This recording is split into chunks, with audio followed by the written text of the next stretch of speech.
পয়লা জুলাই থেকে জুলাই পুনর্জাগরণ অনুষ্ঠান আমরা পালন করছি, এটা সারা বাংলাদেশেই হচ্ছে। তো মূল অনুষ্ঠানগুলো আমরা অনেকগুলো অনুষ্ঠান অলরেডি হয়েছে, বাট মূল অনুষ্ঠান মালা আসলে শুরু হচ্ছে, কিক অফ করছে আজকে জুলাই 14 তারিখ থেকে।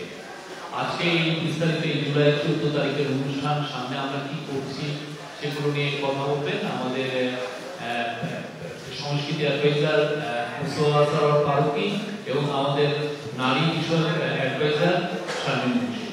আমি মুস্তফা সরোয়ার ফারুকীকে মাইকে দিচ্ছি। এটা দিয়ে বলবো, রাইট? হ্যালো, বেশি চলেছে। সবাইকে স্বাগত। শফিক ভাই যেরকম বললো যে আজকে আসলে আমাদের মেজর ইভেন্ট কিক অফ হচ্ছে, এবং সেটা হচ্ছে জুলাই উইমেন্স ডের মাধ্যমে। এবং এটা একটা সিগনিফিকেন্স আমরা সবাই জানি যে কেন জুলাই উইমেন্স ডের মধ্য দিয়ে আমরা আমাদের ফিজিক্যাল ইভেন্ট কিক অফ করলাম। আপনারা সবাই জানেন যে 2024-এর 14 জুলাই ঢাকা বিশ্ববিদ্যালয়ের মেয়েরা হল ভেঙে রাস্তায় বেরোয় আসে এবং ফ্যাসিস্ট সরকারের একটা খুবই প্রিয় ন্যারেটিভকে তারা জাস্ট ভেঙে দেয়। এবং এটা শুধু ঢাকা ইউনিভার্সিটিতে হয়েছে তা না, আরও অনেকগুলো ইউনিভার্সিটিতে হয়েছে, সেখানেও এগুলো তারা উদযাপন করছে আজকে। সো ওই মেয়েদের যে কন্ট্রিবিউশন, এইটাকে স্যালুট করার জন্য আসলে আমরা আমাদের ফিজিক্যাল ইভেন্টটা জুলাই উইমেন্স ডের মধ্য দিয়ে শুরু করা। আমি এখানে একটু কোট করতে চাই, মানে আমি নিজে চাইলে অনেক দার্শনিক লাইন বানাতে পারতাম, কিন্তু আমি মনে করি যে জুলাইতে যে মেয়েরা আন্দোলন করেছিল তাদের একজনের একটা লেখা আমি ধার করতে চাই। সেটা ধার করে বলতে চাই, আমি মনে করি ওর ওই লাইনটার মধ্যেই এই 14 তারিখের স্পিরিটটা আছে। এনএসইউতে পড়ে একটা মেয়ে, ওর নাম নাফসিন। আজকে সকালে দেখলাম যে ও আমাদের জুলাই ইভেন্টটা শেয়ার করে একটা কথা লিখেছে ইংরেজিতে, যার বাংলা অর্থ দ্বারা হচ্ছে এরকম যে 14 জুলাই রাতে একজন আমাদেরকে স্তব্ধ করে দিতে চেয়েছিল, আর তারপর থেকে আমরাই হয়ে উঠলাম জুলাইয়ের কণ্ঠস্বর। এবং আমার মনে হয় যে এই পুরো জুলাই আন্দোলনে মেয়েদের ভূমিকাকে এর চেয়ে সুন্দর এক লাইনে সাম আপ করা আর যায় কিনা আমি জানি না। তো সেইটাকে আমরা কমেমোরেট করবো আজকে সেন্ট্রালি শহীদ মিনারে। আর যেটা বললাম যে সারা দেশে বিভিন্ন ইউনিভার্সিটিতে এই অনুষ্ঠানটা হচ্ছে। সো শহীদ মিনারে যে এই অনুষ্ঠানটা হবে, এটাও কিন্তু by the July women, for July women and men and of July women. এই প্রোগ্রামটার যে পরিকল্পনা হয়েছে, সেই পরিকল্পনার সঙ্গে জুলাই আন্দোলনে সরাসরি যারা জড়িত ছিল যে মেয়েরা, তারাই এটা পরিকল্পনায় অংশ নিয়েছে। একই সঙ্গে কারা কারা স্মৃতিচারণ করবে এটা বাছাই তারা করেছে। একই সঙ্গে এই অনুষ্ঠানে কোনো প্রফেশনাল হোস্ট থাকছে না, যে 3 জন হোস্ট থাকছেন 3 জনই জুলাই আন্দোলনে সরাসরি জড়িত। একজন ঢাকা বিশ্ববিদ্যালয়ের, একজন প্রাইভেট ইউনিভার্সিটির এবং একজন কলেজের, মানে স্নাতক পর্যায়ের সরকারি কলেজের। এটাও আমি মনে করি একটা সিগনিফিকেন্ট দিক যে সবাইকে নিয়ে সবাই মিলে আজকে শহীদ মিনারে এই উৎসবটা হবে সন্ধ্যা 6টা থেকে। সেখানে শুরু হবে জাতীয় সঙ্গীতের মধ্যে দিয়ে, এরপরে ডকুমেন্টারি দেখানো হবে 3টা। একটা হচ্ছে জুলাই উইমেন, বানিয়েছে another July women Raka Nasin Nawar. এছাড়া দেখানো হবে you fail to kill Abrar Fahad, আর একটা ডকুমেন্টারি, এবং আরেকটা হচ্ছে জুলাই বিষাদ সিন্ধু। এই 3টা ডকুমেন্টারির পাশাপাশি ওখানে গান করবেন, আপনারা জানেন, শায়ান, এলেটা করিম, পারশা। আর ব্যান্ডগুলোর মধ্যে থেকে থাকছে হচ্ছে এফ মাইনর, সমগীত এবং রেবেল নামে একটা ব্যান্ড আছে। আমি মধ্যে আরেকটা ব্যান্ডের নাম ভুলে গেলাম, ইলা লালা, রাইট, আমি ইলাকে ভুলে গেছি। সো এখানেও দেখেন পারফরমেন্স যারা করছে তারা প্রত্যেকেই আসলে ফিমেল। এর বাইরে আমরা আজকের একটা মেজর প্রোগ্রাম নিয়ে কথা বলতে চাই। আপনারা জানেন যে এলিটা করিম, আমি এলিটার নামটা ভুলে গেছি, সরি, স্মৃতি থেকে বলতে গেলে যেটা হয়, এলিটা করিমও আজকে শহীদ মিনারে আছে। আর এছাড়া আমাদের আরেকটা মেজর প্রোগ্রাম হচ্ছে আজকে নারায়ণগঞ্জে। আপনারা জানেন যে 1 তারিখে যখন আমরা প্রোগ্রাম ডিক্লেয়ার করেছি, সেখানে বলা হয়েছিল যে দেশের 64টা জেলায় জুলাই স্মৃতিস্তম্ভ স্থাপন করা হবে। এটা স্থাপনের কাজ আজকে থেকে শুরু হলো নারায়ণগঞ্জের মধ্য দিয়ে। সেখানে আমাদের 5 জন উপদেষ্টা যাচ্ছেন, আসিফ নজরুল, রিজওয়ানা হাসান, আদিলুর রহমান খান শুভ্র, সিয়ার আবরার এবং আসিফ মাহমুদ। এই 5 জন উপদেষ্টা ওখানে যাওয়াটা একটা বার্তা দেয় যে এটা আসলে আমাদের জন্য খুব সিরিয়াস কাজ। এবং আমরা বিশ্বাস করি নারায়ণগঞ্জে যেটা শুরু হলো 4 আগস্টের মধ্যে সারা দেশে এই স্মৃতিস্তম্ভের কাজ শেষ হবে। এবং এই স্মৃতিস্তম্ভটা হচ্ছে টেক্সট বেস। আপনারা জানেন যে এবার জুলাইয়ের আন্দোলনে লাইন, টেক্সট, কথা, স্লোগান, কবিতা এগুলো খুব গুরুত্বপূর্ণ ছিল। ওইগুলো দিয়েই এই স্মৃতিস্তম্ভটা তৈরি হচ্ছে। এছাড়া আপাতত আমি আর কি কিছু বলার আছে? আরেকটা কথা বলতে চাই, চিটাগংয়ে যারা আছেন এবং রংপুরে যারা আছেন তাদের উদ্দেশ্যে। আপনারা জানেন যে 16 জুলাই আমাদের জুলাই শহীদ দিবস। সেদিন আমাদের বেশ কয়েকজন উপদেষ্টা রংপুরে যাচ্ছেন বিশ্ববিদ্যালয়ে, ওখানে আবু সাইদ স্মরণ অনুষ্ঠান আছেন, তারাও সেখানে অংশ নেবেন।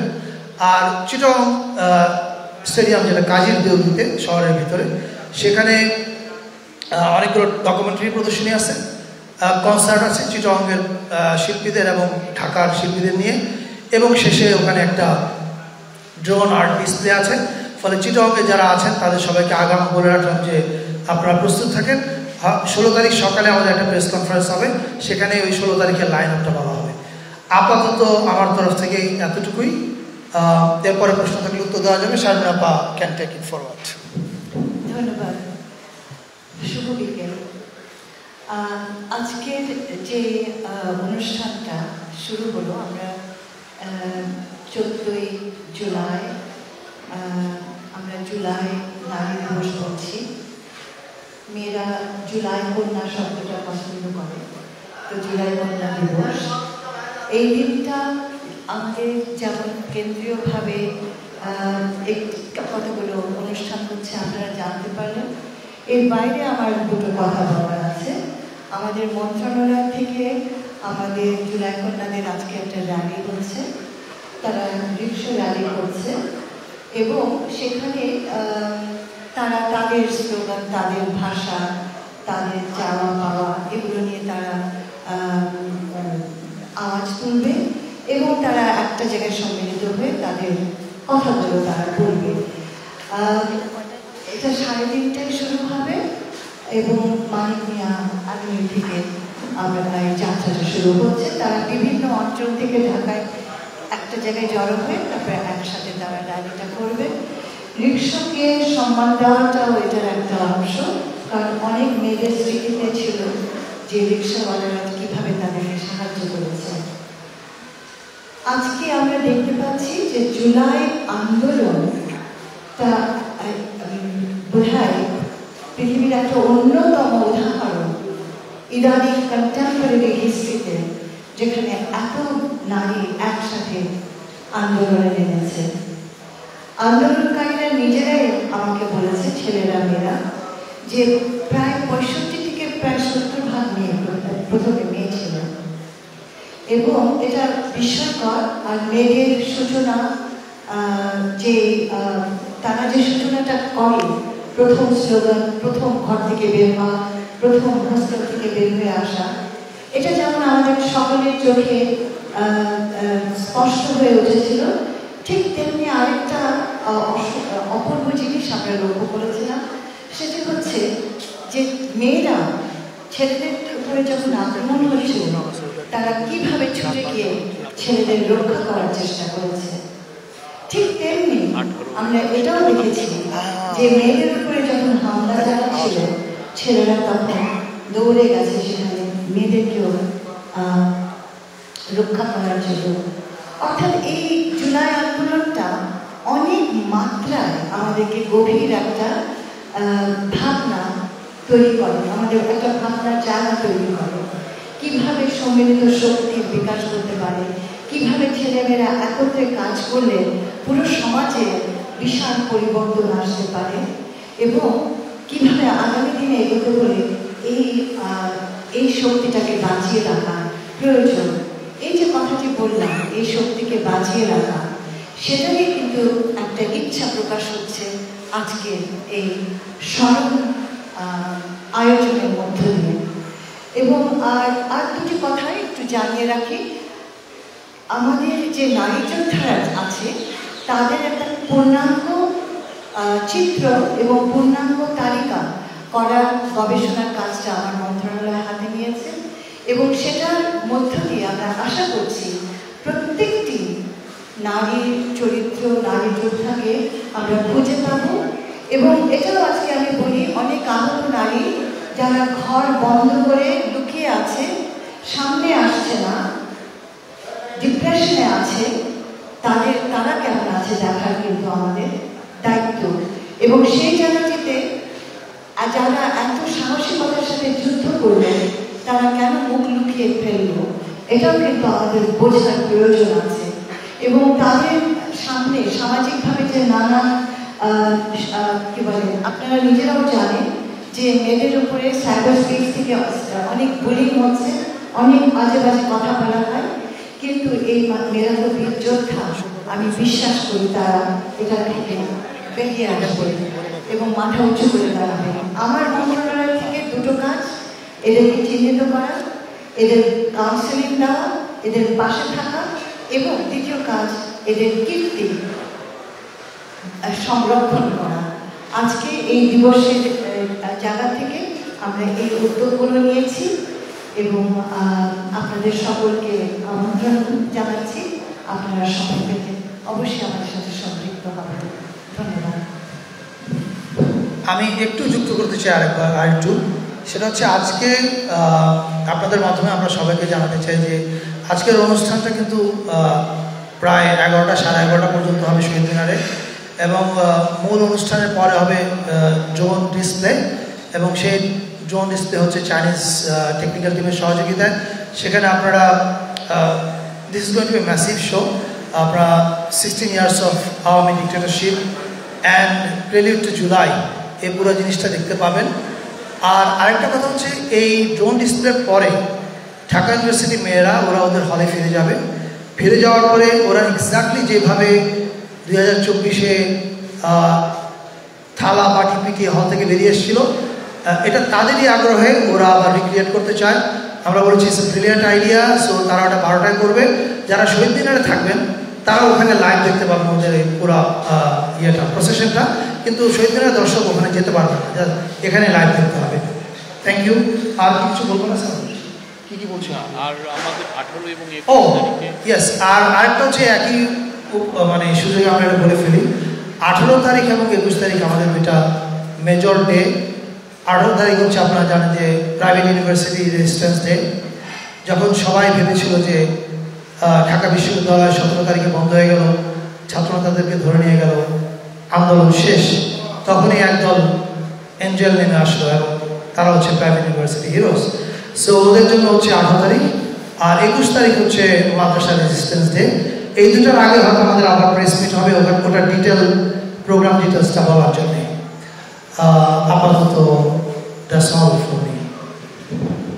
Thank you. আমরা আপনাদের কাছ থেকে প্রশ্ন আহ্বান করছি, আপনার পরিচয় দিবেন এবং আপনার প্রতিষ্ঠানের পরিচয় দিবেন। প্রিফারেবলি প্রথম প্রশ্নটার জন্য একটা নারী সাংবাদিক করেন।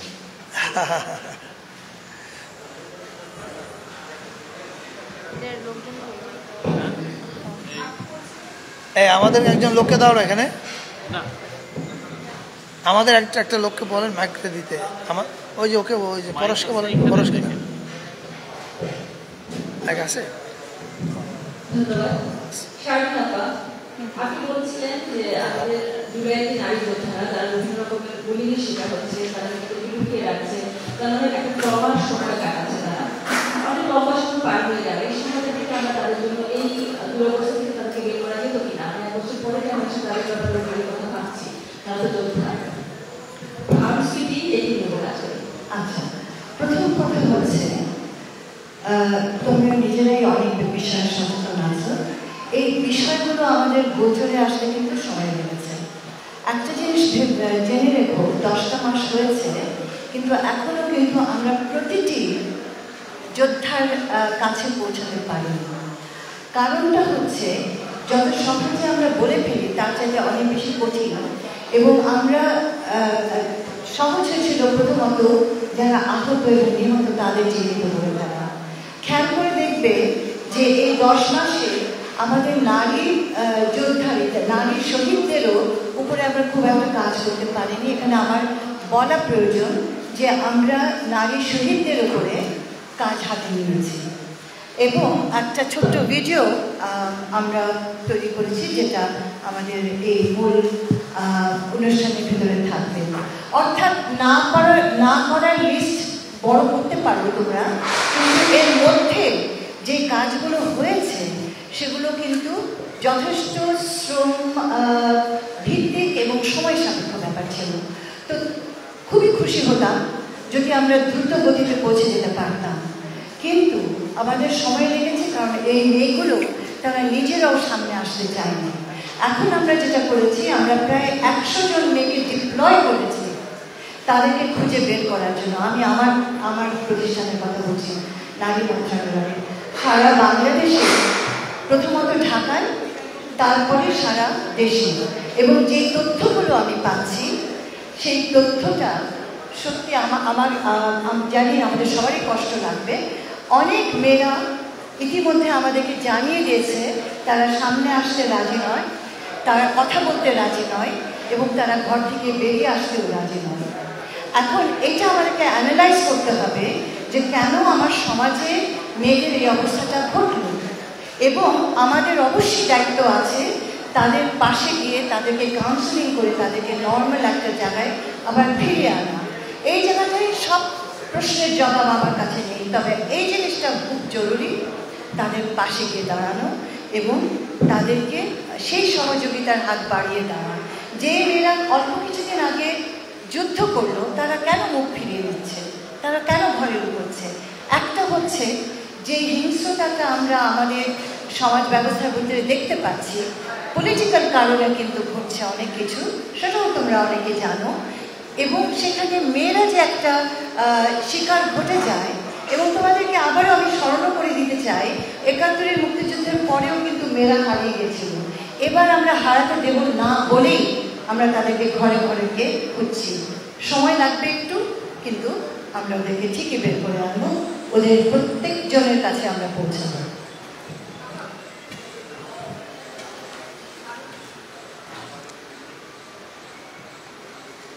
এই কি করছে? ও আচ্ছা, এখন যে কার্ডটি কে নিয়ে যাচ্ছে।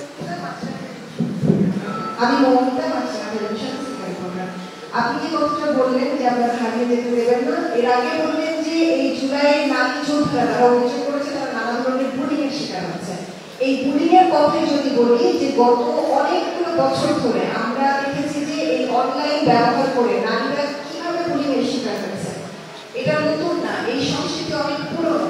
জুলাইয়ের পর সেই সংস্কৃতি কেন বন্ধ করা গেল না সেটা একটু জানতে চাইবো। এবং জানতে চাইবো যে আমরা বছরের পর বছর দেখেছি এই যে ইউটিউব থেকে শুরু করে বিভিন্ন সামাজিক মাধ্যমে আমাদের অনেক বক্তারা যারা ধর্মের নামে, আমি ধর্মের নাম বলছি, নারীদের প্রতি যে ধরনের বিষোদ্গার করে গেছে দিনের পর দিন, এবং সেটি কিন্তু জুলাইয়ের পরও বন্ধ হয়নি। আমরা দেখিনি এই ধরনের কোনো ব্যবস্থা নিতে। এখন থেকে ইউটিউবে সার্চ করি লাখ লাখ বক্তা যারা যে ধরনের বিষোদ্গার করে যাচ্ছেন দিনের পর দিন। এই ব্যস্ততাগুলোতে যদি হাত না দেওয়া হয় আসলে, কিন্তু আমরা সেক্ষেত্রে আমরা দেখেছি যে এই নারীর প্রতি বৈষম্য করার ক্ষেত্রে যে আমি বলছি নীতিমালার ক্ষেত্রে সাধারণ মানুষের আচরণ হয়তো আপনি নিয়ন্ত্রণ করা সম্ভব না, কিন্তু সেই জায়গায় কোনো কাজ হলো গত জুলাই থেকে আমরা দেখি না। আচ্ছা, জুলাইয়ের পরে সব কিছু একেবারে ম্যাজিকের মতো হয়ে যাবে এটা ভাবা যেমন একটু কি বলবো অযৌক্তিক। অন্যদিকে আমি তোমাদের বলি, তুমি জানবে কারণ আমি পাবলিক স্টেটমেন্ট দিয়েছি, আমার মন্ত্রণালয় একটি সাইবার ইউনিট খুলছে এই মাসে, যেটাকে চালাবে আমাদের জুলাই কন্যাদের একটা টিম, এটাকে চালাবে।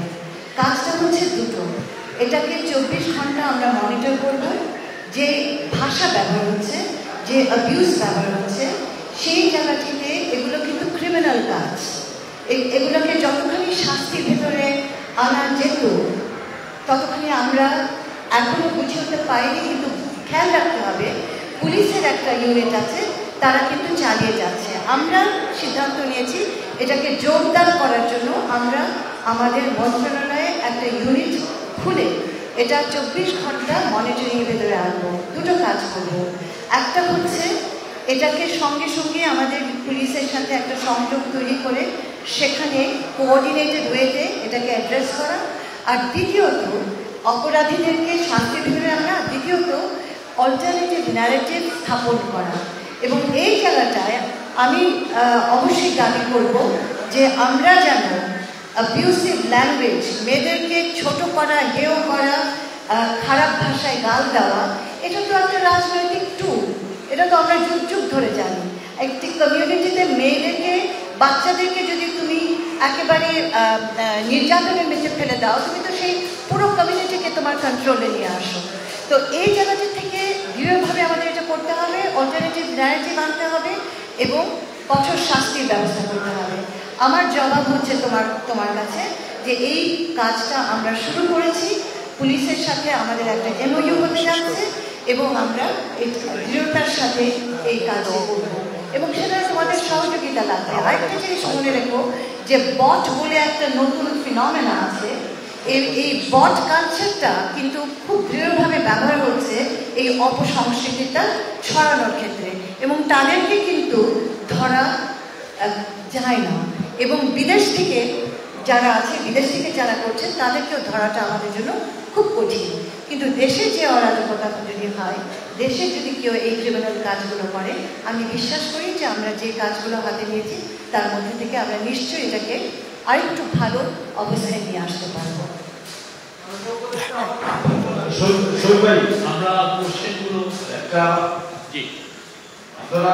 একটা বিষয় আরেকটা আমরা এখানে অ্যাড করি, আমরা কিন্তু সাইবার প্রোটেকশন অর্ডিন্যান্সটা করেছি যাতে সাইবার স্পেসে নারীদের এবং শিশুদের আমরা যেন এটাকে সেফ একটা স্পেস তৈরি করতে পারি, ওদের প্রোটেকশনটা ইস্যু করা হয়। এটা এবং খুব ইন্টেন্সিভ একটা কনসালটেশনের পরে এই আইনটা কিন্তু গৃহীত হয়েছে।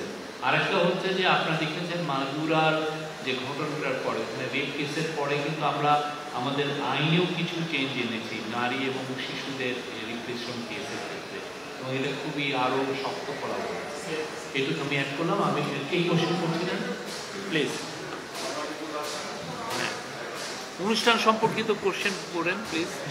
যেহেতু গণভবনে এসেছি আমি কাজ থেকে কি করে আসেন, আপনারা বলছিলেন যে 64 জেলায় 14 আরেকটি ঘোষণা ছিল জুলাই গণকর্মসূচি চালু করা হবে এই গণভবনে, সেই কাজের অগ্রগতি কি, কবে টাকা শেষ হবে? আমরা দিন রাত এটা না প্লিজ, আমি এটা করে আপনি একই রকম আছে। অনেক ধরনের কাজ হচ্ছে, কিন্তু আমাকে একটু ডিটেইল বলবেন আপনারা যে কি মানে টোটাল প্ল্যান উনি পারলে ভিজিট করে দেখেন আপনি। আচ্ছা না, thank you for two beautiful questions. একটা হচ্ছে যে আপনারা জানেন যে কোনো মিউজিয়াম করতে গেলে it takes lot of time. আমরা সময়ের বিপরীতে দৌড়াচ্ছি। 5 আগস্ট এটার এক ধরনের একটা আনুষ্ঠানিক উদ্বোধন হবে, তবে দর্শনার্থীদের ভিজিটের জন্য ওপেন করা হবে কিনা এটা নিশ্চিত না। আমার ধারণা এটা আরও সময় লাগবে, কারণ প্রচুর কাজ বাকি। আর কি কি থাকবে এর মধ্যে এইটার ডিটেলটা আমরা এখন বলতে চাই না, এই কারণে যে যাতে আপনারা যখন এখানে আসবেন ভিজিট করতে, you still have that surprise and আপনারা ডিসকভার করতে পারেন। তবে ফিলসফিটা বলতে পারি আমরা, ফিলসফিটা হবে এটা যে আপনি যখন এই জুলাই জাদুঘরে ভিজিট করবেন তখন আপনি জুলাই এবং কেন জুলাই হলো, 16 বছরে আওয়ামী লীগের দুঃশাসন কী কী হয়েছিল তার দালিলিক প্রমাণ, অডিও ভিজুয়াল প্রমাণ, এবং আপনারা জানেন যে মডার্ন ডে মিউজিয়াম কিন্তু এখন এক্সপিরিয়েন্সিয়াল হয়ে উঠছে, ফলে এটা যেন একটা এক্সপিরিয়েন্সিয়াল মিউজিয়াম হয়ে ওঠে এটার জন্য আমরা যত রকমের টুল আছে, জাস্ট ফটোগ্রাফ, ডকুমেন্ট এবং অডিও ভিডিও না, এর বাইরেও আরও অনেক টুল আছে যেগুলো আমরা ব্যবহার করছি। এইটার হয়তো আমরা যখন মানে দর্শনার্থীদের জন্য ওপেন করব তখন বলতে পারবো ডিটেল, কিন্তু কাজ চলছে সারাদিন রাত। এটা একটু এখন বলানো মুশকিল এক্সাক্ট টাইমটা, তবে 5 আগস্ট এটা আনুষ্ঠানিক উদ্বোধন হবে, কিন্তু দর্শনার্থীদের জন্য ওপেন করা হবে পরে, সেই টাইমটা আমরা একটু পরে জানাবো। Thank you.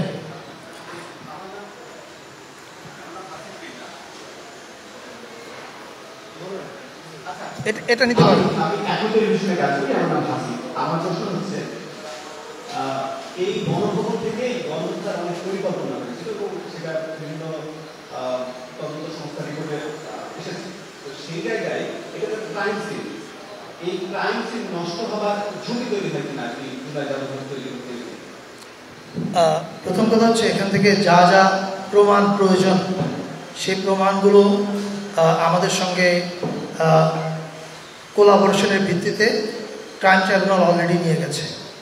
ফলে এখানে যে জিনিসগুলো আদালতে আলামত হিসেবে উপস্থাপিত হবে এগুলো আইসিটির হেফাজতে আছে। আমাদের কাছে শুধুমাত্র এটার কপি আছে।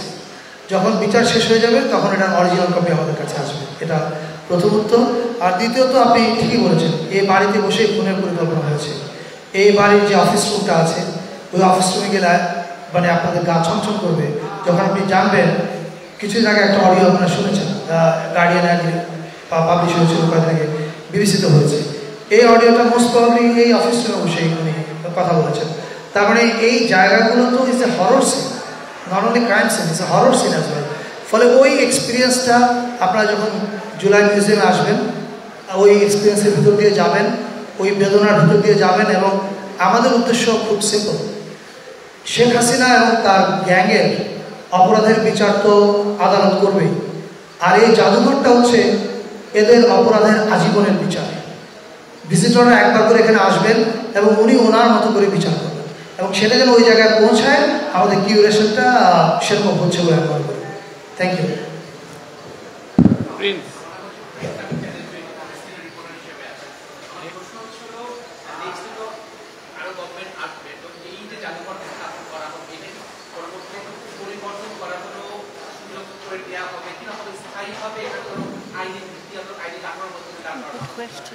হ্যাঁ, এটা একটা আমরা আগে বানানো শেষ করি, তারপরে এটার একটা আইনি কাঠামো, এটা ট্রাস্টের ভিত্তিতে পরিচালিত হবে না কীভাবে হবে সেটা ঠিক করা হবে। তবে আমি আমার একটা গাট ফিলিংয়ের কথা বলতে চাই। আমার গাট ফিলিংটা হচ্ছে হাসিনার যে দুঃশাসন, গুম খুন লুটপাট, মানে হেন অপকর্মনাই করে নাই। এমনকি সে যাকে দিয়ে খুন করায় তাকেও সে সার্ভেলেন্সে রেখেছে। এবং আপনারা জানেন কিছুদিন আগে আমাদের এই গণভবনে কাগজটা উদ্ধার হয়েছে, আমরা এটা দিয়েছি গুম কমিশন এবং আইসিটিকে। সেখানে একজন দায়িত্বপ্রাপ্ত অফিসার আকুতি জানাচ্ছে যে তার পক্ষে আর গুম করা সম্ভব না। মানে আপনি বুঝতে পারেন যে কী পরিমাণ ট্রমা সে তার বাহিনীকেও দিয়েছে। এই সমস্ত জিনিস এখানে থাকবে। এখন আমি মনে করি বাংলাদেশে এটা ডিসাইডেড যে হাসিনার এই অপকর্ম একদিকে আর সারা বাংলাদেশে আরেকদিকে।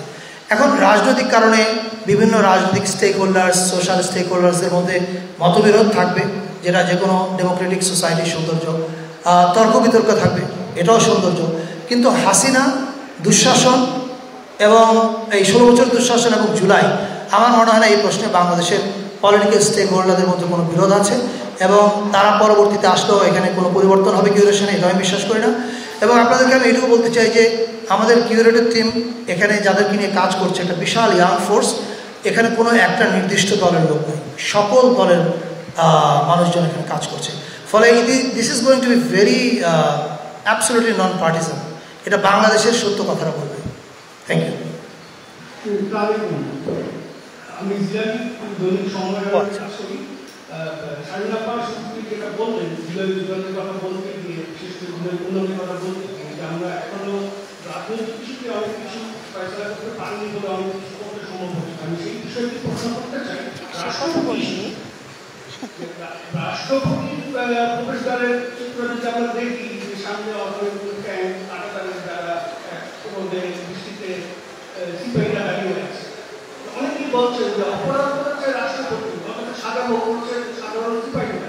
আবার অনেকে বলছেন রাষ্ট্রপতি যাতে পালিয়ে যেতে না পারে সেই জন্য নিরাপত্তা দেওয়া হচ্ছে। আবার অনেকে বলছেন যে না, তার আক্রমণ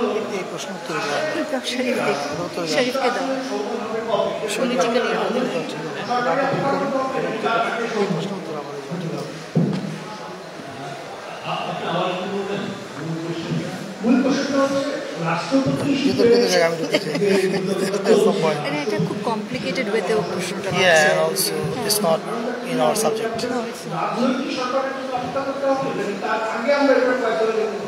আজকে আমরা আসলে জুলাই অনুষ্ঠান মারা, পুনর্জাগরণ অনুষ্ঠান মারা নিয়ে কথা বলতে এসেছি।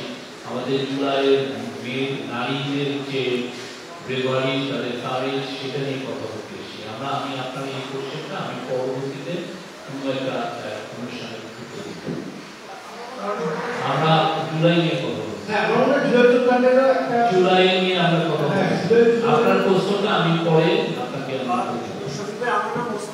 আমি চ্যানেল আইতে কাজ করি। আমার অনেকগুলো প্রোগ্রাম করলেন সংশ্লিষ্ট মন্ত্রণালয় এবং রাষ্ট্র, এটার যদি মানে যতটুকু গণমাধ্যমে জানানো যায় এটার খরচটা কিভাবে আসছে, কত হচ্ছে, যেমন লেজার শো করেছেন, এই সব কিছুগুলি আসলে খরচটা কি বলতে হচ্ছে? খুব ভালো প্রশ্ন। আপনাকে আমরা একটা উত্তর দিতে পারি, সেটা হচ্ছে এটা ওই আপনারা জানেন যে এর আগে অনেক বর্ষের নামে 1000 কোটি টাকা দুর্নীতি হয়েছে, বাজেট তারা বেশি ছিল। এটার ক্ষেত্রে একটা টাকাও কোনো মন্ত্রণালয়কে বাড়তি বরাদ্দ দেওয়া হয়নি। মন্ত্রণালয় তার যে রেগুলার বাজেট, রুটিন বাজেট, সেই রুটিন ওয়ার্ক থেকে এই কাজটা করছে, ফলে এটার জন্য বাড়তি রাষ্ট্রকে কোনো টাকা বরাদ্দ করতে হয়নি। Thank you. হ্যাঁ, এটা আমি একটু বলি যে আমরা যে কাজটা করছি আসলে আমরা কোনো বাড়তি বরাদ্দ দিয়ে করছি না। গবেষণার ক্ষেত্র আছে, নারীদের ক্ষমতায়নের কর্মসূচি আছে, বাজেট আছে, সেগুলোকেই আমরা কাজে লাগাচ্ছি এই তরুণ প্রজন্মের কাজগুলোকে এগিয়ে নেওয়ার জন্য, এই তরুণ জুলাই কন্যাদের ক্ষমতায়নের জন্য। শেষটা ও আছে।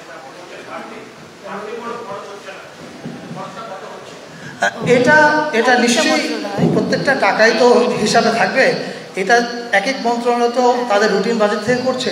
যখন সমস্ত কাজ শেষ হবে ডেফিনেটলি, কারণ এই সমস্ত কিছু অডিট করতে হবে, মুক্তিযুদ্ধ মন্ত্রণালয় কত খরচ করেছে তার হিসাবে থাকবে, আমরা কত খরচ করেছি তার হিসাবে থাকবে। আমার মনে হয় এটা ওই সময় উত্তরটা দেওয়া যাবে। Thank you. আর কিছু না থাকলে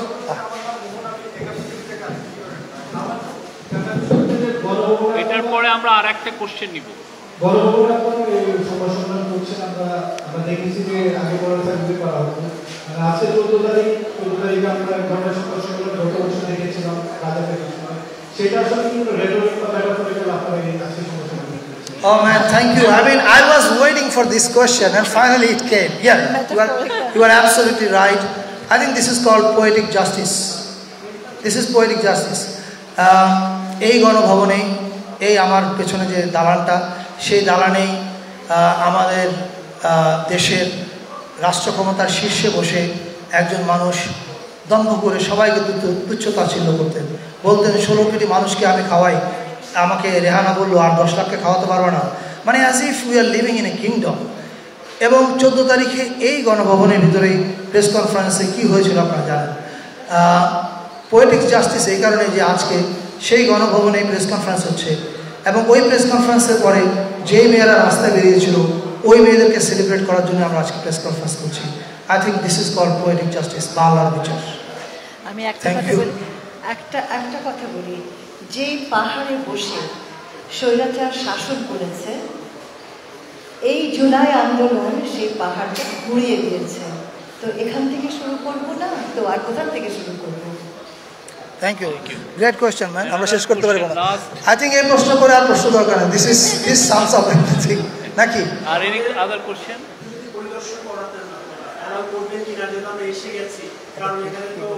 আমাদের টিম আপনাদেরকে একজন দুইজন যাবেন, ওনারা আচ্ছা আজাদ ভাই সহ যাবেন, আপনাদেরকে একটু জাস্ট দেখাবেন, কিন্তু ভিতরে আপনারা বিশেষ কিছু করছেন, এখানে যারা কাজ করছেন তাদের সাথে আমাদের প্রেসের দুইজন থেকে আপনাদেরকে দেখাবেন জাস্ট। আর ভেতরে বিশেষ কিছু পাবেন না, কারণ জিনিসগুলো সব সরিয়ে আমরা আরেক জায়গায় কাজ করছি। এখন ভিতরে কিছু ওয়ারিংয়ের কাজ চলছে, ওগুলো শেষ হওয়ার পরে ওগুলো আবার প্লেস করা হবে ওখানে। কিন্তু of course you are welcome to visit. Thank you.